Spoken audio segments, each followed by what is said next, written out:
আমরা বিগত দিনগুলোতে দেখেছি যে জুলাই আগস্ট আন্দোলনে আমরা নারীরা যারা তারা প্রত্যেকের সম্মুখে থেকে আমরা অংশগ্রহণ করেছি এবং সক্রিয় ভূমিকা রেখেছি। আমি একটি কথাই বলবো যে যেই নারীরা আন্দোলনের সময় ভাইয়েদের ঢাল হয়ে ব্যবহৃত হয়েছে, আপনারা সেই নারীদের অ্যাবিউজ করতে, ধর্ষণ করতে কি আপনাদের বুক একবারও কাঁপে না?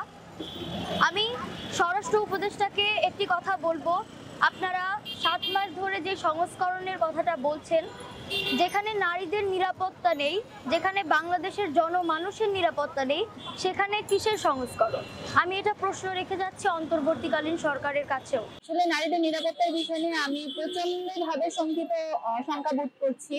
কারণ আমি যখন রাস্তায় বের হচ্ছি তখন আমার মনের ভিতরে একটা ভয় রয়ে যায় যে আমি যে বের হচ্ছি আমার অন্যটা একটু ঠিক আছে কিনা বা ঠিক নেই, সেটার উপর প্রেক্ষাপটে কেউ একজন আমাকে টিজ করতেছে কিনা, বা আমি যখন যাই তখন আমি ব্যাটটাচের একটা শিকার হচ্ছি কিনা, যখন একটা লোক সমাগম জায়গায় আমি যাচ্ছি তখন একজন আমার হয়তোবা আমার আমি অন্য কোনো দিকে আমার খেয়াল, কিন্তু অন্য দিক থেকে পেছন থেকে কেউ একজন আমাকে ব্যাটটাচ করার একটা ট্রাই করতে পারে।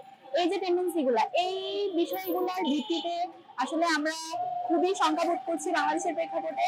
এই জন্য আমি মনে করি যে বাংলাদেশের আইন ব্যবস্থায় কঠোর করে নিশ্চিত করতে হবে, কারণ কঠোর করে নিশ্চিত করলে যারা হেনস্থাকারী তারা এটার জন্য ভয় পাবে, তারা এই জিনিসগুলো করার আগে 3 বার ভাববে। আমরা তো নতুন বাংলাদেশ সরকার, আমরা তো চাইনি যে দেশে এরকম একটা অস্থিতিশীল অবস্থা সৃষ্টি হোক যেখানে নারীরা তাদের বাক স্বাধীনতা প্রকাশ করতে পারবে না, এমনকি তারা রাস্তায় বের হলে তাদের কোনো স্বাধীনতা থাকবে না, তাদেরকে ধর্ষণের শিকার হতে হবে। আমরা দেখেছি যে গতকালকে একটা 8 বছরের শিশু বাচ্চা যাকে ধর্ষণের শিকার হতে হয়, ধর্ষণের শিকার হলে অনেক গুণীজ্ঞানী মানুষ আপনারা বলে থাকেন যে সেই মেয়েটার পোশাকের দিক ঠিক ছিল না, মানে সবাই আগে পোশাকের দিকে নজর দিয়ে থাকেন। কিন্তু আমি বলবো যে এই যে 8 বছরের শিশু, তাকে আপনি কিভাবে ব্লেম দিবেন তার পোশাক আশাকের জন্য? তাকে কেন ধর্ষণ করা হলো? এটা আমি এই সরকারের কাছে প্রশ্ন রাখতে চাই।